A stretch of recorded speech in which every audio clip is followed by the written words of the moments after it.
Hello दोस्तों, शुरू करते हैं आज का वीडियो जिसमें हम कवर करने जा रहे हैं कि हार्डनेस टेस्ट क्या होती है, जो कि हम मेटल पर करते हैं। और इसको करते वक्त क्या प्रिकॉशंस और कैसे इसको किया जाता है, इसके कुछ बेसिक्स जानेंगे और इसका कुछ यूज़ जानेंगे कि आखिर क्यों किया जाता है। तो ऑब्जेक्टिव्स क्या है? To understand the principle of Brinell test, to determine the Brinell hardness number of the different material, to compare the hardness of the different materials. तो इसका बेसिकली यही वो ऑब्जेक्टिव्स है कि इसमें एक ब्रिनल इंस्ट्रूमेंट यूज़ की जाती है जिससे हम ये ब्रिनल हार्डनेस नंबर फाइंड करते हैं। तो इस दो चीज़ों के बारे में हम पता करते हैं आगे कि क्या है ये ब्रिनल टेस्ट और क्या है ये ब्रिनल हार्डनेस नंबर, और to compare the hardness of the different material. तो आपको पता चल गया होंगे यहाँ पर हमें 2 से 3 लेकर मटेरियल्स लेना पड़ेगा और उनके हमें हार्डनेस नंबर चेक करने पड़ेंगे। द पर्पज़ क्या है? To the some part of the machineries और the structure are subjected to the constant wearing action by the some moving part, it is necessary to see that this part have sufficient hardness to resist the wearing action. The purpose of this test is to find the hardness of the given specimen and see if it is satisfied their requirements.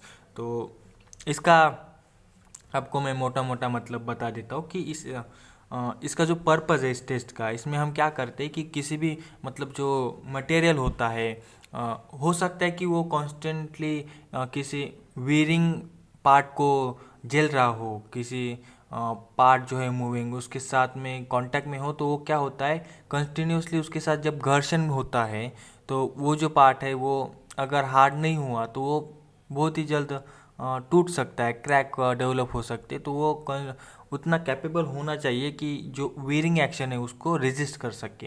तो ये कितनी capacity का होना चाहिए, उसका जो कितनी capacity हो सकती है वो हम इस प्रैक्टिकल में देखते हैं। तो उसी को हम कहते हैं कि इसका एक ब्रिनल नंबर रहता है, वो ब्रिनल नंबर हमें फाइंड आउट करना पड़ता है। तो ये हमारा इस प्रैक्टिकल का पर्पज़ है। अब थ्योरी क्या है, तो थ्योरी में इतना बड़ा पढ़ूंगा नहीं, जस्ट आपको मैं समझा देता हूँ कि एक बॉल रहता है, जिसके एक स्मॉल बॉल रहता है, माइल्ड स्टील का कह सकते हैं आप, जिसकी डायमीटर जो है वो 10 mm रहेंगी, जिसकी जो डायमीटर है वो होंगी 10 mm। आप यहाँ पर देख सकते हैं, शायद ये देखिए, ये जो है ये हमारा बॉल है और इसकी जो 10 mm ये डायमीटर रहेंगी। ओके, अब ये क्या करेंगे अपन, एक मेटल प्लेट रहेंगी। ओके, मेटल प्लेट या फिर अलग अलग मटेरियल्स की रहेंगी, इसकी साइज और लेंथ आपको दी जाएंगी, लेकिन ये जनरली स्क्वायर या रेक्टेंगल में रहेंगी। ओके, इस तरह की। और ये हमें 3 टाइप के लगेंगे, एक लगेंगे आयरन, एक रहेंगे एल्यूमिनियम और एक लगेंगी ब्रास की। ओके, इस 3 मटेरियल पे हम टेस्ट करेंगे और पता करेंगे इसका ब्रिनल नंबर क्या है। अब ये ब्रिनल नंबर क्या है कि ये एक्चुअली हमें बताता है कि इस प्लेट की या फिर इस मटेरियल की जो वेयरिंग रेजिस्टेंट कैपेसिटी वो कितनी होंगी। और ये हम पता करते हैं एक मशीन से, जो कि लोड अप्लाई करेंगे इस बॉल पर, और इस बॉल जो है इस प्लेट पर एक इसे कहते हैं हम इंडेंटेशन, मतलब इम्प्रेशन एक्चुअली इसका मतलब होता है इंडेंटेशन यहाँ पर फॉर्म करेंगे। देखिए आप यहाँ पर ये जो है ये है इंडेंटेशन, और इसका डायमीटर देखेंगे हम, माप करें मतलब मेजर करेंगे, इसका अगर आता है 8 mm। ओके, तो फिर ये जो है ये हम देखेंगे हमारे एक ब्रिनल टेस्ट चार्ट रहता है उस पर, या फिर हम यहाँ से कैलकुलेट कर लेंगे जो हार्डनेस नंबर है इस फार्मूले से, और फिर हमें पता लग जाएगा, फिर उससे हमें पता चलेगा कि इसकी जो वेयरिंग कैपेसिटी वो कितनी है। तो एक मोटा मोटा मैं आपको बता देता हूँ तो कि क्या करना होगा। आपको एक स्पीयर बॉल लेना पड़ेगा, एक ब्रिनल टेस्ट जो हमारी मशीनरी है यहाँ पर आप देख सकते हैं स्क्रीन पर, ये लेनी पड़ेगी। आपको क्या करना पड़ेगा कि ये जो है मटेरियल के ऊपर रख देना पड़ेगा, और ये जो पूरी अरेंजमेंट है ये आपको इस इंस्ट्रूमेंट के नीचे रख देनी पड़ेगी। और फिर आपको स्पेसिफाइड लोड मतलब तकरीबन 3000 kg का, या फिर आप इसको कैलकुलेट कर सकते हैं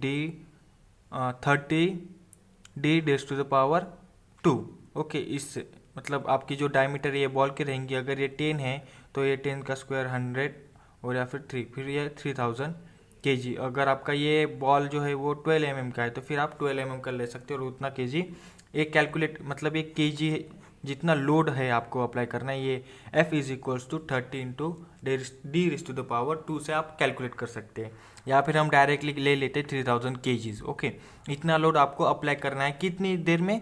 10 सेकंड में। यहाँ पर देखिए 10 सेकंड में आपको इसको अप्लाई कर देना होगा, और ग्रेजुअली वो 10 इसका ये डायमीटर रहेगा। Okay, minimum. तो ये टेस्ट होने के बाद आपको जो लोड आएगा यहाँ पर ये डाल देना है, और यहाँ पर इसका जो इम्प्रेशन, ये जो स्मॉल डी है ये इम्प्रेशन रहेगा। यहाँ पर देखिए इंडेंटेशन इम्प्रेशन जो भी है सेम ही है, और यहाँ पर हार्डनेस नंबर आ जाएगा। फिर यहाँ से आपको जो ब्रिनल टेस्ट है चार्ट है, यहाँ से आपको पता चलेगा कि इसकी जो इसके रिलेटिव नंबर जो भी ये रहेगा उसकी कैपेसिटी, वेयरिंग कैपेसिटी, ये आपको दी जाएगी कि इतनी इसकी इतनी किलो न्यूटन है। तो फिर इससे आपको पता चल जाएगा कि इसकी जो हार्डनेस है इस मटेरियल की, वो तो इसी टेस्ट में ये हम परफॉर्म करते हैं। इसमें तो हम मोस्टली जो हार्डनेस नंबर है या फिर ब्रिनल नंबर है वही चेक करते हैं।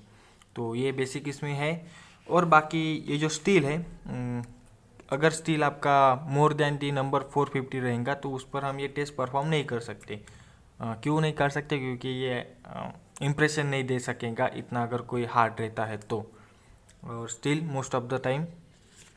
और बाकी ये मैंने कुछ मतलब मटेरियल लिए थे, तब ये कुछ वैल्यूज़ आए थे, तो आप देख सकते हैं यहाँ पर। इसका जो एल्यूमिनियम के ब्रिनल नंबर है वो 284 आया था, आयरन का 284 आया था, एल्यूमिनियम का 201 आया था, और ब्रास का बहुत ही कम मतलब